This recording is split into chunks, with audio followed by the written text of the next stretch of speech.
જય સ્વામિનારાયણ.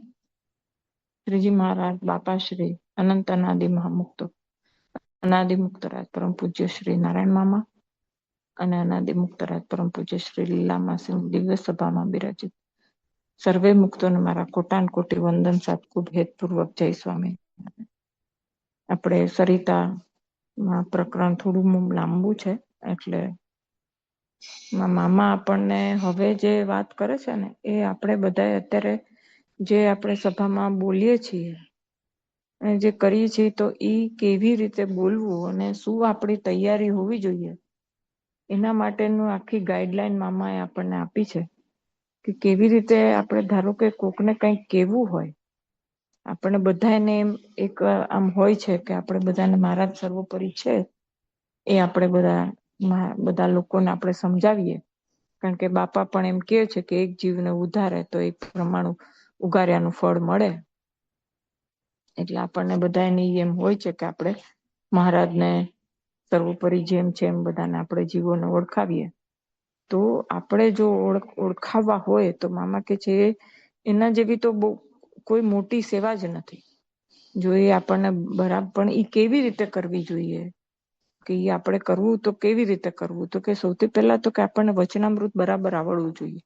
આપણે સમજતા હોવા જોઈએ, કારણ કે આપણું જે સર્વોપરી તત્વજ્ઞાન છે આખે વચનામૃતમાં જ છે. જે લીલા ચરિત્રો ને એ બધું છે, પણ જે તત્વજ્ઞાન મહારાજને સમજાવવા, મહારાજ સર્વોપરી છે તો કેવા છે, કેવી રીતનું છે, એ જે બધું જે જ્ઞાન કહેવાય ને કે તત્વજ્ઞાન, એ બધું વચનામૃતમાં આપેલું છે. એટલે સૌથી પહેલા તો આપણે વચનામૃત પૂરેપૂરા સમજેલા હોવા જોઈએ. એટલે એમ અંગ્રેજીમાં એક એવી કહેવત છે કે જ્યારે તમે મગજમાં ક્લિયર હો ને તો તમારી જીભ ઉપર તમે ક્લિયર હો. એટલે એનો અર્થ એવો કે આપણે જો પૂરેપૂરું કોઈ પણ વસ્તુ સમજ્યા હોઈએ તો આપણે એ વસ્તુને બહુ સારી રીતે બીજાને સમજાવી શકીએ. કારણ કે સૌથી પહેલા તો આપણા જીવમાં હા પડેલી હોવી જોઈએ ને. કોઈ પણ વસ્તુ આપણે જો બરાબર જ ન સમજાવે તો પછી આપણે ગોળ ગોળ કરવું પડે કે ગલ્લા તલ્લા કરવા પડે. પણ જો આપણને બરાબર ખબર હોય તો આપણે એ વસ્તુ સામા માણસને સમજાવી શકીએ. અને એ સામા પ્રશ્નો કરે તો એના જવાબ પણ આપણને મામા કહે છે ને કે એક ને એક બે જેવી જ વાત હોવી જોઈએ, એનો બીજો ઉત્તર જ ના હોવો જોઈએ, એટલી સ્પષ્ટતા આપણા પાસે હોવી જોઈએ. અને પછી કે એ અને તમે કોકને સમજાવો તો શું છે કે જ્યારે આપણને કોઈ પણ વસ્તુનું જ્ઞાન થઈ જાય ને તો ઘણી વાર એવું બને કે આપણને સૂક્ષ્મ અહંકાર આવી જાય કે મને તો બહુ સરસ જ્ઞાન છે. એટલે અને જ્ઞાન જયારે આપણને એવો અહંકાર આવે ને તો પછી બોલવામાં તોછડાઈ આવી જાય. અથવા તો આપણે અહંકાર વસ્તુ એવી છે કે એમાંથી પછી ઘણું બધું ઉત્પન્ન થાય, ક્રોધ ને ઈર્ષા એ બધું. તો ધારો કે પછી આપણે સમજાવવા જઈએ તો પછી આપણી જે વાણી છે એ વાણીમાં આપણને તુચ્છતા આવી જાય, અથવા તો એવા શબ્દો અને આપણા જે શબ્દો છે એ શબ્દ ચયન આપણાથી બરાબર ન થાય એવું બને. એટલે મામા એમ કે છે કે જે કોઈ પણને ધારો કે સૌથી પહેલા તો આપણે સમજ્યા, અને બીજાને સમજાવવું હોય તો પ્રેમથી સમજાવવાનું. એ આપણે ગઈ સભામાં જોયું હતું કે મામા કે છે આપણને કે પાછો એ પ્રેમ કેવો હોવો જોઈએ, તો કે નિર્ગુણ પ્રેમ હોવો જોઈએ. કે એમાં આપણને કોઈ જાતનો એમાં સ્વાર્થ ન હોવો જોઈએ. તો આપણે કોઈને સમજાવીએ છીએ તો શેના માટે સમજાવીએ છીએ, તો કે એમાં શેનો સ્વાર્થ છે, તો કે આપણો પોતાનો સ્વાર્થ. શું સ્વાર્થ છે, તો કે બધા કહે છે કે એક જીવને ઉધારશું તો આપણને અનંત બ્રહ્માંડ ઉગાર્યાનું ફળ મળશે. તો એ ફળ મેળવવા માટે થઈ અને આપણે જો જીવોને સમાસ કરતા હોઈએ કે સમજાવતા હોઈએ તો પછી એમાં સામે માણસને ક્યાં કાંઈ છે, જે છે એ આપણા માટે જ આપણે કરીએ છીએ. તો જો આપણા માટે જ આપણે જ્ઞાન વાર્તા કરતા હોઈએ તેમાં ઉગ્ર થવાનું કે ક્રોધિત થવાનું ક્યાં કોઈ પ્રશ્ન જ ઉભો થાય છે. એટલે મામા આપણને અહિયાં બધું કે છે ને ગાઈડલાઈન આપે છે કે આપણને કેવી રીતે આપણે કરવું અને શું કરવું, ક્યાં સમજાવવું, ક્યાં મૃદુ રહેવું. અને પછી જયારે એમ કે કોઈ એવી રીતે મોટા મુક્તનું કે વાંકું બોલતું હોય ત્યારે પાછું મહારાજે આજ્ઞા કરી છે કે ત્યારે પાછી પલાવની છાયામાં નહીં દબાઈ જવાનું, ત્યારે તો વેણ પણ વેણ લાવવાના. એવું આપણને પાછું એવું સમજાવે છે. પણ કારણ કે ઘણી વખત એવું બને કે પરોક્ષમાં આપણે જઈએ, પરોક્ષના કોક એવા હોય અને ઈ એના ધર્મનો જાણકાર હોય બરાબરનો, તો આપણી સાથે આર્ગ્યુમેન્ટ કરે, ચર્ચા વિચાર ના કરે. એ વખતે આપણે ઉગ્ર થયા વગર જો આપણી પાસે બધા જવાબ હોય ને તો આપણે કન્વિન્સ કરી શકીએ. એવું એક આપણે પ્રસંગ માળામાં પણ એક પ્રસંગ છે, ખબર છે ને, કે મામા શાહીબાગમાં ગયા હતા તો ઈસ્કોન મંદિર વાળા ઉભા થઈને કે કેમ તમે અમારા સ્વામિનારાયણ ભગવાનને મોટા કીધા અમારા કૃષ્ણ કરતા, એટલે કે સે સોરી એમ. એટલે મામા પછી એકદમ મૃદુ અવાજમાં પણ એકદમ કે છે ને કે એકદમ આમ સ્પષ્ટ રીતે અને સ્ટ્રોંગલી એને જવાબ આપે છે કે હું શું કામ સોરી કહું, આઈ એમ નોટ સોરી, મામા એમ કે છે. અને પછી એ લોકોને એક્સપ્લેન કરે છે કે શું કામ હું સોરી નથી. એટલે જ્યારે પણ આપણે પણ જ્યારે કોઈ પણને કહેવા જઈએ કે સમજાવવા જઈએ ત્યારે આપણામાં એકદમ દ્રઢતાથી આપણને આવડતું હોવું જોઈએ ને દ્રઢતા પૂર્વક આપણે કહેવાનું, પણ એ દ્રઢતામાં અવિવેક ન હોવો જોઈએ કે તોછડાઈ ન હોવી જોઈએ કે અહંકાર ન હોવો જોઈએ.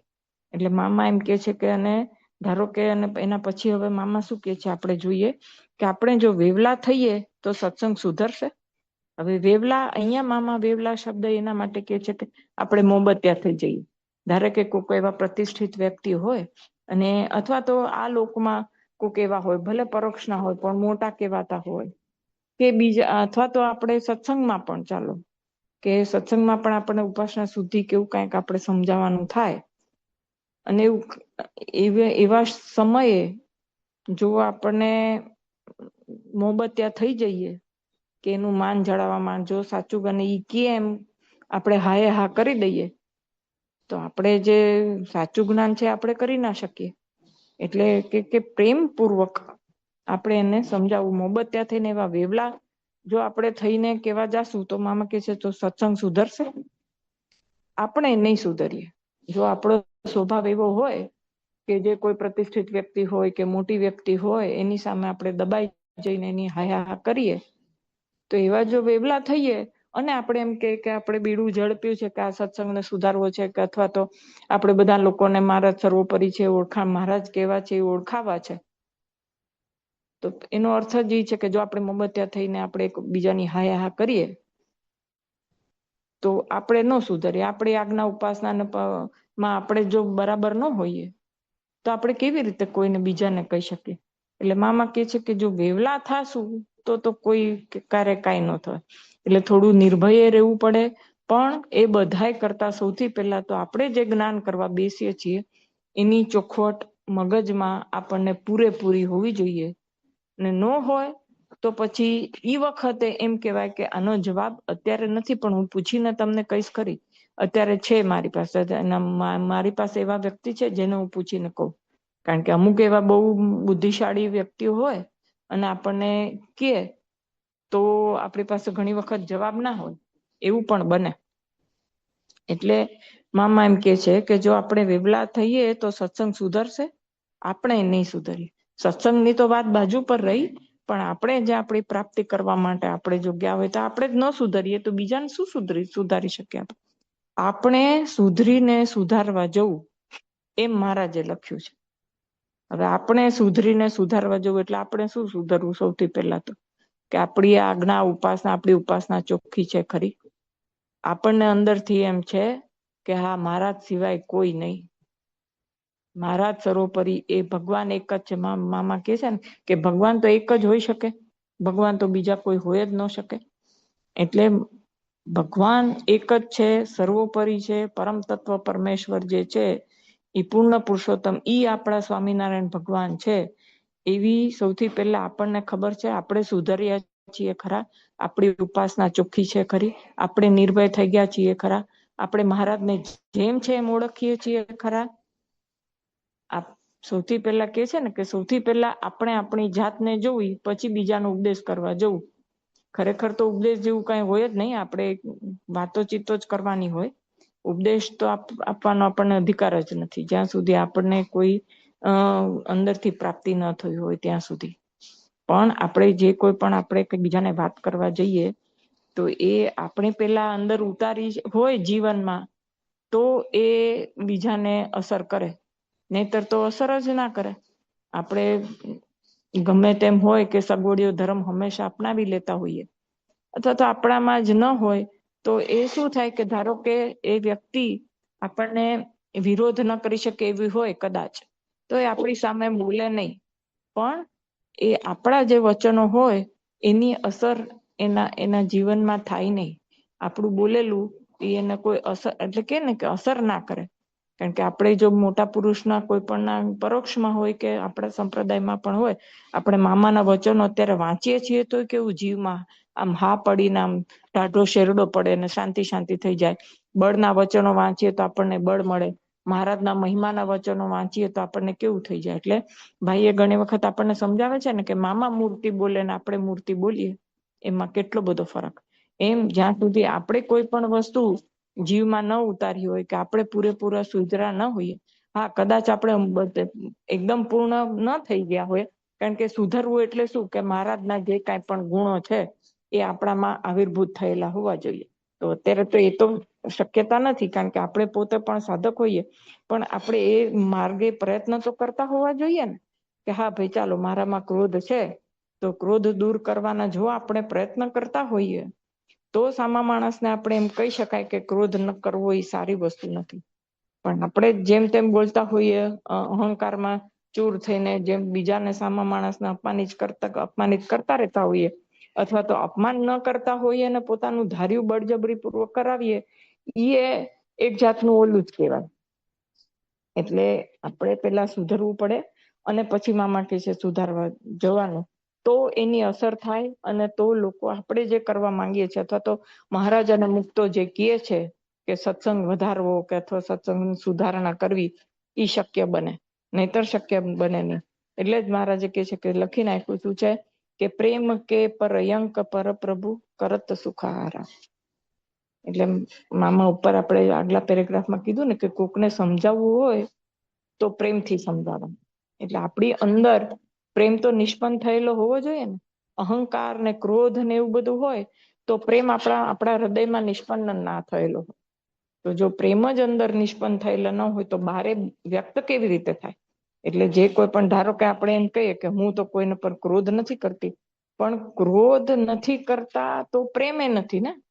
આપણા વચનોમાં પ્રેમ દેખાવો જોઈએ સામા માણસને. ભલે આપણને ખબર પણ, જો અંદરથી સામી વ્યક્તિ પ્રત્યે આપણને દુષ્ભાવ ન હોય અને એમ થાય કે એ ચૈતન્યમાં મહારાજ ભગવાન બિરાજમાન છે અને ભગવાનની શક્તિ એનામાં રહીને કામ કરે છે, અને મામા કે છે ને કે મને તો દરેકમાં ભગવાન દેખાય. એક સાધુનું એક્ઝામ્પલ આપે છે ને કે પગે લાગ્યા તો એમ કીધું કે અરે આનો તો પંચવર્તમાનમાં ફેર પડે છે ને તમે એને પગે લાગ્યા. તો ઓલા ભાઈ કાંઈ ન બોલ્યા. તો મામા એમ કે છે કે એની જગ્યાએ હું હોઉં ને તો હું એમ કહું કે ના, હું એને પગે લાગુ. શું કામ? કારણ કે એનામાં ભગવાન રહ્યા છે. એવી દ્રષ્ટિ આપણી થવી જોઈએ. ના, આપણે અત્યારે એ કઈ બધું પૂર્ણતાને પામી નથી ગયા, પણ પ્રયત્ન તો હોવા જોઈએ ને આપણે, કે આપણે દરેકમાં ભગવાનને જોઈએ અને કોઈ પ્રત્યે દુષ્ભાવ ન કરીએ. કે કોઈ આપણે બહેનોને એવી ટેવ હોય કે જરાક કોઈકનું કાંઈક દેખાય ને તો આપણે તરત જ અંદર અંદર જેની ગેરહાજરી એની આપણે વાટીએ કે એને તો આમ કર્યું ને એને તો આમ કર્યું, એને આમ નહોતું કરવાનું ને એને આમ કરવાનું હતું. એટલે જેની ગેરહાજરી હોય, ભલે ને આપણી મિત્ર હોય, તો એનું આપણે બીજી 4 જણ હોય તો 3, એક જેની ગેરહાજરી હોય એ 3 જણ બીજીનું વાટે. એટલે આપણે સમજી જ રાખવાનું કે જયારે મારી ગેરહાજરી હશે ત્યારે મારું લોકો બોલશે જ. શું કામ? કારણ કે હજી આપણે પૂર્ણ દશાને નથી પામ્યા, આપણે સાચા અર્થમાં આપણે સાધક પણ નથી થયા. એટલે આપણો સ્વભાવ બધાને ગમે એવું જરૂરી થોડી છે. આપણી કેટલી વસ્તુ બધાને ન ગમતી હોય તો એની વાતો થાય જ, એટલે એ માનીને જ ચાલવાનું. પણ એમ કે મામા શું કે છે કે આપણામાં જેમ બધી અપૂર્ણતા છે, કોઈ વ્યક્તિ પૂર્ણ નથી, એમ સામેની વ્યક્તિ પણ પૂર્ણ ના હોય. અને બધાય આપણા કહ્યામાં જ રહે એવું જરૂરી પણ નથી ને, કે આપણે જે એને કાંઈ કહીએ કે આમ કરવાનું કે તેમ કરવાનું પંચવર્તમાન પણ શું કામ એ માને આપણી વાત. એટલે મામા એમ કે છે કે આપણે પ્રેમથી સમજાવવાનું, અને એ પ્રેમમાં કોઈ સ્વાર્થ ન હોવો જોઈએ, નિર્ગુણ પ્રેમ હોવો જોઈએ. આપણને ખાલી એટલું જ છે કે હું આને જો સાચું જ્ઞાન કરીશ તો ભગવાન મારા પર પ્રસન્ન થશે, મુક્તનો રાજીપો મારા પર ઉતરશે. જો એ ખાલી ફક્ત ને ફક્ત એ જ ભાવના હોય તો બરાબર છે. પણ આપણે એમ થાય કે મેં જોયું કેટલા આટલાને તો મેં સત્સંગ કરાવ્યો, આટલાને હું ભગવાન પાસે સાચા અર્થમાં મેં ભગવાન ઓળખાવ્યો. એ અંદર કે છે ને કે સાત્વિક રાગ જે છે ને એ તો નીકળવો બહુ જ અઘરો છે. મહાકારણ શરીર સુધી સાથે જાય છે. તો એનો અર્થ એ કે કેટલો સૂક્ષ્મ, અને કારણ કે સૂક્ષ્મ અને જાણકારી બહારનો, કે આપણને અંદર ખબર જ ના હોય કે મને આ સાત્વિક અહંકાર આવી ગયો છે. એટલે ઈ જે વસ્તુ છે, એટલે આપણે સૌથી પહેલા તો ભગવાન, અને આમે કહે છે ને કે ભગવાન પ્રેમ સ્વરૂપ છે. તો જો ભગવાનને પામવા હોય તો આપણામાં પ્રેમ હોવો જોઈએ. હવે શરૂઆત અચાનક જ આપણે પેલા દિવ્ય પ્રેમની તો ખબર કેવી રીતે પડે આપણને? જે વસ્તુ આપણે જોઈ નથી, જાણી નથી, અનુભવી નથી, તો એ દિવ્ય પ્રેમ શું છે એ તો આપણને કેમ ખબર પડે? તો આપણે પ્રેમ નિષ્પન્ન અંદર કરવો કેવી રીતે દિવ્ય પ્રેમ? તો દિવ્ય પ્રેમ તો પેલા તરત તો ના થાય, પણ દરેક પ્રત્યે દયા ભાવ, પ્રેમ ભાવ દરેક જીવ પ્રત્યે રાખી તો શકાય, એવું તો કરી શકાય ને. હા, અમુક આપણે ખબર જ પડે કે દેખીતું, એટલે પછી મહારાજ કે છે ને, એટલે આ જો વેવલા શબ્દ અહીંયા આવે કે પછી કર્યા કૃત્યને ન જાણે એવા કૃતજ્ઞના સંઘનો ત્યાગ કરવો. પણ આપણે સંઘનો ત્યાગ કરી દઈએ, પણ એ જીવ પ્રત્યે, એને દેહ થકી જે કંઈ પણ કામ કર્યું હોય, પણ ભગવાનને આપણે પ્રાર્થના કરવી કે મહારાજ એને સદબુદ્ધિ આપજો, એને અત્યારે ખબર નથી કે આ શું કરે છે. એમ દરેક પ્રત્યે દયા ભાવ, પ્રેમ ભાવ, એ જ્યારે આપણે અંદર હોય તો આપણે સૌથી પહેલું વસ્તુ એ છે કે આપણામાં પ્રેમ હોવો જોઈએ. જો પ્રેમ જ ન હોય તો પ્રેમ સ્વરૂપ ભગવાનને આપણે પામી કેવી રીતે શકીએ? એટલે હવે ઈ પ્રેમ શરૂઆતમાં તો આપણે આ લોકમાં જ બધી વસ્તુ કરીને પછી જ આપણે અંદર નિષ્પન્ન કરી શકીએ ને. પેલા તો એક પ્રેમ આવે, પછી પેલો નિર્ગુણ પ્રેમ આવે ને, અને દિવ્ય પ્રેમ આવે ને, છેલ્લે પછી દિવ્ય પ્રેમ આવે. પણ દિવ્ય પ્રેમ લાવવા માટે પેલા પ્રેમ, જે એક પ્રેમ છે, એ વસ્તુ તો આપણે હોવી તો જોઈએ ને. એટલે દરેક પ્રત્યે પ્રેમ ભાવે, અને ભગવાન છે એ ભાવથી જ મળે છે. કઈ આપણે આ દેહથી આપણે કંઈ પણ કરી લઈએ તો ના મળે. એમ કે છે ને કે ભગવાન તો ભાવના ભૂખ્યા છે. તો એ જે ભાવ, તો કયો ભાવ? તો કે પ્રેમ ભાવ. હવે પ્રેમ ભાવ એટલે, કારણ કે પ્રેમથી જ ભગવાન વશ થાય છે ને.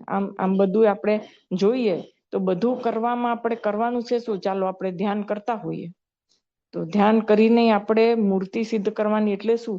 કે મૂર્તિ પ્રત્યે એટલો બધો પ્રેમ થઈ જાય આપણને કે મૂર્તિ વગર આપણે રહી નથી શકતા. બધુંમાં બધાની પાછળ છે શું? તો કે પ્રેમ.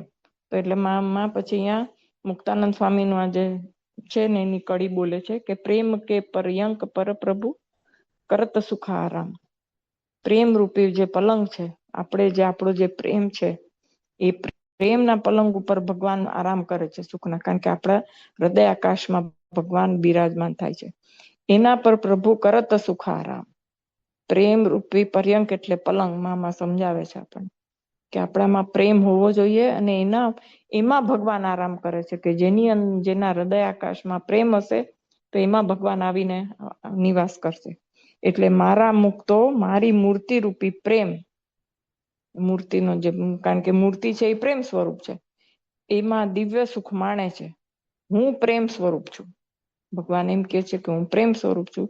પછી આમાં પાછું રિપીટ કરે છે, પ્રેમ કે પર્યંક પર પ્રભુ કરત સુખારામ. પછી પોતે કે છે મુક્તાનંદની જે ચરણ ડીગ ગુણ ગાવતા આઠો જા. મુક્તાનંદ કે છે ઘૂંટણીએ પડી અને ભગવાનના ગુણગાન છે કે આઠો જામ, આઠે પહોર ભગવાનના ગુણગાન ગાય છે. એટલે જેવી સ્થિતિ, એવી મોટી પ્રાપ્તિ થઈ ગયા પછી દાસત્વ ભાવ જે છે એ ક્યારેય જવો ના જોઈએ. એમ અહીંયા ભગવાન કે છે. ઓહો, એમ કે કેટલી મોટી વાત મામા કે છે કે ઓહો, ત્યારે ગુણગાન કોના કરવાના? શ્રીહરિના ગુણગાન કરવાના, નહીં કે અન્યના ગુણગાન. કોઈ ના ગુણગાન કરવાના નહીં, મહારાજ અને મુક્તો સિવાય. જે પૂર્ણ મુક્ત હોય એની જ વાત છે અહીંયા. હવે અત્યારે હમણાં ગઈકાલે જ મહારાજ આપણે પધાર્યા આ પૃથ્વી પર. એની અંતર ધ્યાન તિથિ હતી, સાથે સાથે બ્રહ્માનંદ સ્વામીની પણ. એટલે ઈ જે સેમ તિથિ બંનેની, વર્ષનું જ અંતર. બ્રહ્માનંદ કે છે ને પ્રેમના કેટલાય પ્રકારો હોય. તમે કેટલા પ્રકારે ભગવાનને પ્રેમ કરો છો એ પ્રમાણે ભગવાન તમારી સાથે રહે. પણ એ બધાય પ્રેમમાં, કે સખી ભાવે હોય, કે દાસ ભાવે હોય, કે સખા ભાવે હોય, કે મિત્ર, જે કંઈ પણ કેટલા બધા જાત જાતના પ્રેમો હોય. ગોપી ભાવે હોય ને, બધા ભગવાનને તમે પુત્રી ભાવે, પિતા ભાવે, બધા કેટલા આપણે ગાય છે ને, તોમેવ માતા ને પિતા ત્વમેવ, તોમેવ બંધુ ને સખા ત્વમેવ. ભગવાન ને બધું, ભગવાન બધું છે આપણા. એમ ભગવાન આ પૃથ્વી પર આવીને પોતાની ઓળખાણ પડાવી અને પોતાનું કાર્ય કરી અને બધાને બધું શીખવાડીને ગયા કે પૂર્ણ પુરુષોત્તમ પરમ તત્વ શું વસ્તુ છે અને એને પામવા માટે તમારે શું કરવાનું. તો એ કામ કે ને સીધો સરળ માર્ગ પ્રેમ કરવાનો. પ્રેમ કેવો? તો હવે બધાય મુક્તોએ પોતપોતાના અંગ જુદા જુદા બતાડ્યા હતા કે નિષ્કુળાન સ્વામીએ પોતાનું વૈરાગ્યનું એટલે દાસત્વ ભાવ, ગોપાળાન સ્વામીએ દાસત્વ ભાવ, મુક્તાનંદ સ્વામીએ દાસત્વ ભાવ, પણ બ્રહ્માનંદ સ્વામીએ સખા ભાવ, પ્રેમાનંદ સ્વામીએ પ્રેમનો ભાવ, ગોપી ભાવે પ્રેમ કરતા હતા ભગવાન. પણ બધા શું કરતા હતા? દાસ ભાવે પ્રેમ. પણ ઈ પ્રેમ એટલે શું? તો કે પ્રેમમાં પછી દાસત્વ પણ તો આવી જ જાય ને, કે તમે જેની સાથે પ્રેમ કરો છો એની આજ્ઞા આપણે ઉથામી શકીએ? આપણે આ લોકમાં એમ હોય કે પતિ પત્ની કે ભાઈ બહેન કે ગુરુ શિષ્ય કે જે કોઈ પણ હોય, એ લોકો જો પ્રેમ કરતા હોય ખરા અર્થમાં તો એનું કહેલું જ કરે. એને દુઃખ થાય એવું કરે જ નહીં. એને કેમ એને સુખ થાય એમ જ કરે. પિતા પુત્રી હોય કે પિતા પુત્ર હોય કે માં દીકરી હોય કે બરાબર, માં દીકરો હોય કે મા બાપ હોય કે ગમે તે જે આ લોકના જેટલા પણ કહેવાતા પ્રેમ હોય, એ જે પ્રેમ છે એમાં તમે જેને પણ પ્રેમ કરતા હો ને એને દુખી ક્યારેય ન કરી શકો અને એની આજ્ઞાનું ઉલ્લંઘન કરી ના શકો. એને જેમ રાજી થાય એમ આપણે કરીએ, એને જે કીધું હોય એ કરીએ. તો આ તો પૂર્ણ પુરુષોત્તમ ભગવાન, એનો દિવ્ય પ્રેમ. એટલે બ્રહ્માનંદ સ્વામી આમ સખા ભાવે ભગવાન સાથે રમૂજ કરે, બધુંય કરે, પણ એ રમૂજમાં ક્યારેય કે ને કે મર્યાદા ચૂકે નહીં. આ પૂર્ણ પુરુષોત્તમ ભગવાન છે અને આ જે હું કાંઈ પણ સખા ભાવનો પ્રેમ છે એ ફક્ત ને ફક્ત એમને રાજી કરવા માટે થઈને છે. પણ એ સખા ભાવમાં દાસત્વપણું પણ એકદમ હોય જ. એટલે એવો પ્રેમ, અને એ કેવો પ્રેમ કે એ રહી ના શકે પાછું. અને આજ્ઞા ખબર હતી આપણને, એ બધા ચરિત્રો ખબર છે કે બ્રહ્માનંદ સ્વામીને ખબર હતી કે મારા ધામમાં જતા રહેવાના છે, છતાં પણ આજ્ઞા થઈ એટલે જવું પડ્યું. એટલે જયારે મહારાજ સ્વધામ પધાર્યા ત્યારે બ્રહ્માનંદ સ્વામી હાજર નહોતા. એટલે એ બને પછી એમનાથી રેવાયું જ નહીં. અને ભગવાને એવા કેટલાય સંતો હતા કે જે લોકોને મહારાજના દર્શન વગર રેવાતું નહીં, રહી નહોતા શકતા. ન પણ ચૈતન્યાનંદ સ્વામીને ખબર છે ને કે 9 દ્વારે રુધિર નીકળતું હતું. પ્રેમ કેવો એમ, કેટલી હદ સુધીનો પ્રેમ કે ઈ પ્રેમ તમે એના વગર રહી ન શકાય એવો. હજી એટલે આપણે બધા ભગવાનને પામવાના પ્રયત્ન કરતા હોઈએ તો આપણે અંદર આપણા પ્રશ્નો પૂછવાના કે એવો પ્રેમ છે હજી આપણે આપણા ગુરુ પ્રત્યે, આપણા પરમાત્મા પ્રત્યે, કે એને જો આપણે મૂર્તિના દર્શન ના કરીએ તો આપણે રહી ના શકીએ, આમ તાલાવેલી લાગી જાય એવી હજુ આપણને થાય છે? જો નથી થતું તો હજી ઘણું દૂર છે. આપણે દૂર એટલે આમ તો ભાવાત્મક રીતે જયારે જોડાઈએ તો તરત જોડાઈ જવાય, એવી રીતે નજીક છે. પણ એટલે હજી મંજિલ આપણી ઘણી દૂર કહેવાય, કારણ કે હજી આપણે ભાવ અંદર ઉત્પન્ન કરવાનો બાકી છે, પ્રેમ ઉત્પન્ન કરવાનો બાકી છે. જ્યારે એમ કે જ્યારે આ વસ્તુ આવે પ્રેમ ને એ બધું, ત્યારે મહારાજના ગુણો એની મેળે આવે ને. પછી સત્ય, અહિંસા, પ્રેમ, દયા, કરુણા, એ જે કાંઈ પણ છે એ સારા સારા ગુણો એ બધા આપણામાં ધીરે ધીરે ધીરે ધીરે આવતા જાય. આપણને પછી આ લોકની કઈ આમ કે ને કે તમા રહીએ, કોક આપણું વાંકું બોલે કે કોક આપણું અપમાન કરે, કારણ કે આપણું લક્ષ્ય શું છે તો કે મહારાજની મૂર્તિ.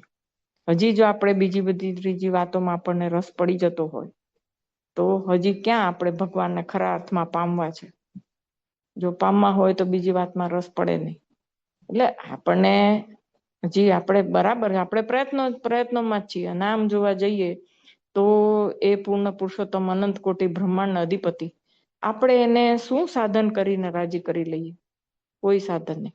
આપણે તો ખાલી જે આ બધું વાતો છે તો કરી છે એમણે, એ વાગોડી અને મોટા પુરુષને એમ ભગવાને જેને મામાને અહીંયા મોકલ્યા એ મામાને શરણે થઈને કહેવાનું કે તમે પૂરું કરજો, તમારી કૃપા દ્રષ્ટિ અમારામાં રાખજો, બાકી આપણી શું હેસિયત છે કે પરમ કોટી પરમ તત્વને આપણે પામી શકીએ. બરાબર, એટલે અહીંયા પણ આપણે આટલું તો કરી શકીએ ને, આ બધું આપણે કરી શકીએ કે એમણે જે કીધું છે કે આપણે એક જીવને ઉધારીએ તો પેલા આપણે પોતે તો પૂર્ણ રીતે બધું સમજી શકીએ, જ્ઞાન ન સમજતા હોઈએ તો બીજા જેને સમજ પડતી હોય એની પાસે સમજીએ, કે પ્રશ્નો હોય તો ભાઈ જેવા અત્યારે મૂકેલા જ છે મામાએ, તો એને પ્રશ્નો પૂછીને સમાધાન મેળવીએ. આપણે રસ્તા પૂછીએ કે શું કરવાનું છે, ક્યાં અટકીએ છીએ, કે આટલા બધા વખતથી આપણે કરતા હોઈએ અને ક્યાંય હજી જો પ્રોગ્રેસ ન દેખાતો હોય તો શું છે કે જે અટકીએ છીએ. અને કારણ કે ધારો કે ઘણી વાર એવું હોય કે આપણને અવેલેબલ ના હોય મુક્ત પુરુષ, ભગવાનને અને મોટા પુરુષને પ્રાર્થના કરીએ ને તો એ ધીમે ધીમે ધીમે અંદર જ આપણને ખબર પડે અને સમાધાન મળતા જાય.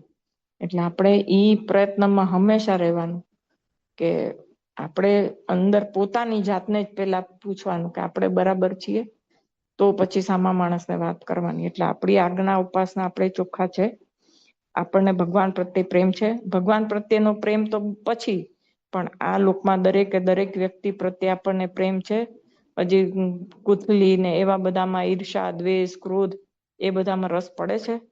આપણે આપણી જાતને જ પ્રશ્ન પૂછ્યા કરવાના અને આપણે કેટલા એ બધામાંથી બહાર નીકળીએ છીએ એ ધીરે ધીરે જો આપણે કરતા જઈએ તો ભગવાન આપણી સહાયમાં આવે. અને આપણે એમ કહીએ એટલે પછી મામા કે છે કે અને ભગવાનના મુક્તાનંદ સ્વામી જેવા જો એમ કેતા હોય કે હું તો ઘૂંટણીએ પડીને ભગવાનના ગુણગાન આઠો જામ કરું છું, તો કે ગુણગાન તો કોના કરવાના, તો કે ભગવાનના જ ગુણગાન કરવાના, કોઈ બીજાના નહીં. હવે એના સિવાય બીજા કોઈના ગુણગાન કરીને કરવાનું છે શું? એટલે હવે પછી એક પ્રસંગ મામાને યાદ આવે છે તો એની વાત કરે છે મામા, કે અહીંયા નારાયણપુરામાં પ્રતિષ્ઠોત્સવ હતો. નારાયણપુરા મંદિરમાં પ્રતિષ્ઠાનો મહોત્સવ હતો. એ પારાયણમાં હું હાજર રહ્યો હતો. આચાર્ય મહારાજે મને હાર આપ્યો. એટલે આચાર્ય મહારાજે મારા મામાને હાર પહેરાવા ગયા છે. જો કેટલું તરત જ ક્લેરિફાય કરે છે કે માન ક્યાંય હોવું ન જોઈએ, કે પોતાનું વર્તન દ્વારા આપણને કે છે કે આમ કરવાનું. એ બધું આપણે ઝીણું ઝીણું જોઈએ ને તો આપણને ખબર પડે કે આપણે શું કરવાનું છે. મેં મહારાજને પહેરાવ્યું, આચાર્ય મહારાજે મામાને પહેરાવ્યું. કેમ કે મામાને તો આખો સત્સંગ ઓળખે કે પૂર્ણ મુક્ત છે. એમ રીતે બધા પોતપોતાની પાત્રતા પ્રમાણે મામાને ઓળખતા હોય, પણ એમ તો ખબર હતી જ બધાને કે આ મુક્ત પુરુષ છે. એટલે મુક્ત પુરુષ એટલે આચાર્ય મહારાજે મામાને હાર પહેર્યો તો મામાએ ન પહેર્યો ને એ મહારાજને પહેરાવ્યો. એ કાર્યક્રમ દરમિયાન પ્રશંસાના જ પ્રવચનો થયા.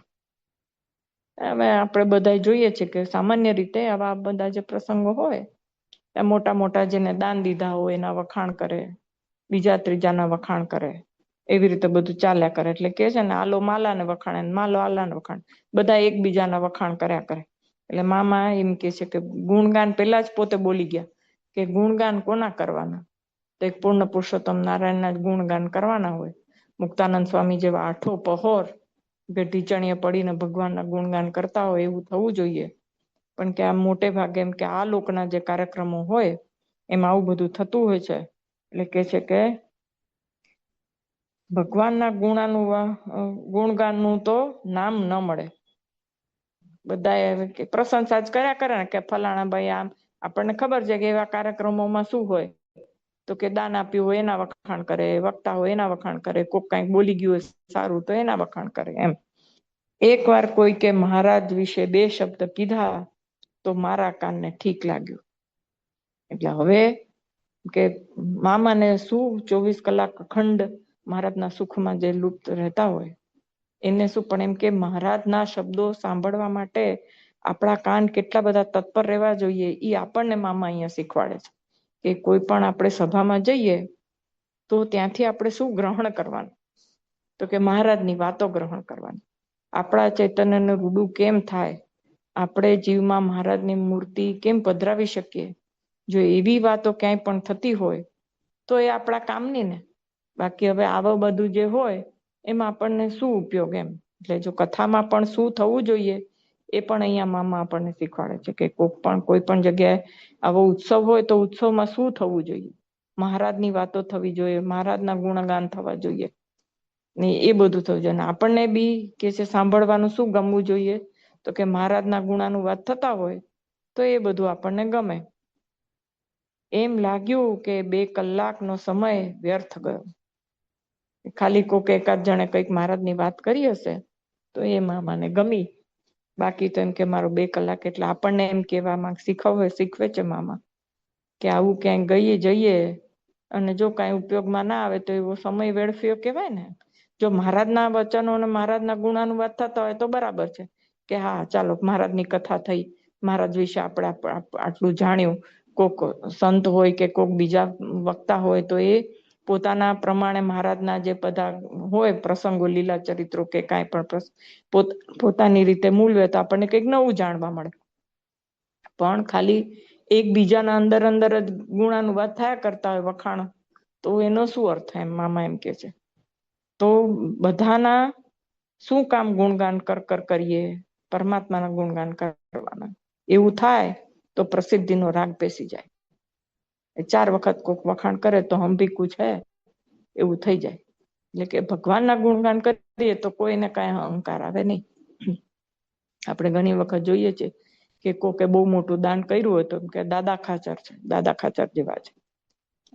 દાદા ખાચરે શું કર્યું તો એમનું જીવન આપણને બધાને ખબર. એમ ખાલી કોક એક વખત મોટું દાન કરી દે એટલે દાનેશ્વરી દાદા ખાચર થઈ જાય એમ થોડી.